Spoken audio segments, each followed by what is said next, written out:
Hello and welcome to the Protostyle. This is about the fleet FX method of applying effects to your various tracks. And this is a way of doing it that saves computing power and is pretty fun.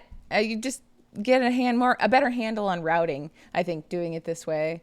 And you get more control with things like automation. You may already be setting up buses for your groups of instruments, like all your synths in one bus, all your strings in one bus, all your vocals in one bus, and that's great. Makes it easier to handle the information, especially if you need to make like a no vocals mix or something later. It's nice, you can just mute the bus. With those buses also, I set up a bus specifically for effects. So like right now I have this reverb bus here, and then this wider bus. I sometimes call that the fat bus in my other videos. And you notice I do have some effects on the tracks here by themselves. They're very specific effects to that particular track. So we'll listen to a little piece of this. I remember learning to swim. And you may already be doing this too, where you have some effects on the bus for the instrument itself. So like, for example, on the vocal bus, I have a particular denoiser that gets rid of some of the like floor noise. And then I have a CLA vocals plugin on it. It's giving it its delay and everything and its reverb right now because it's set to moody. But say I wanted to add more reverb, I have this Reverb Bus set up here. And on it, I have the Valhalla Supermassive Reverb, which is free and very fun, interesting. So if I wanted to add more reverb to the vocal bus, and you see how you can like route things from bus to bus. So let's just do that first.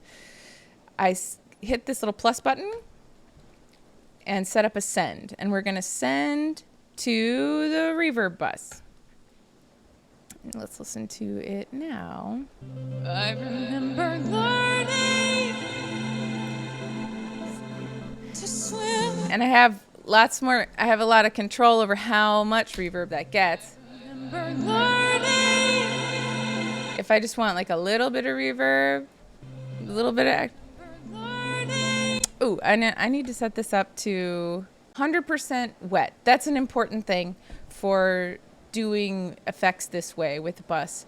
Set the bus effect to 100% wet when it's like your reverb bus or your whatever the effect is. Set it to 100% wet, and then you have better control when you send it over how much actually affects the track. Because you noticed it got louder when I had that effect on it at, what was it, 67?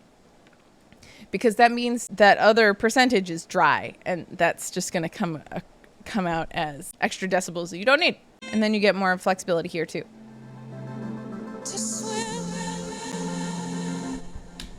And you can automate these things really, really easily. So I can go here, open up this channel, hit the right, and then start it with like no reverb.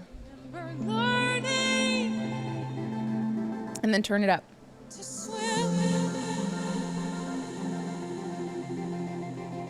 So now it'll do that automatically. I remember learning to swim.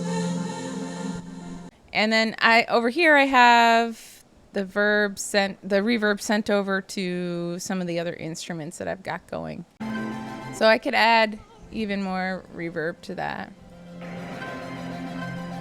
But you see how easy this is? Rather than having separate instances of reverb on each track, I have one instance of it set up on a bus that I'm sending out to the tracks and to the buses. It's very versatile this way. Makes it easier to automate rather than having just like one set level on a track. I have more flexibility to turn it up and down as it goes along. So I hope that that's helpful for you and makes sense. And yeah, this is called bus processing, and I call it like I have a fleet of buses sending out the effects from the one bus to the many places. Hope that helps, and I hope you are having a wonderful whatever time of day it is for you, and I will see you next time. Bye for now.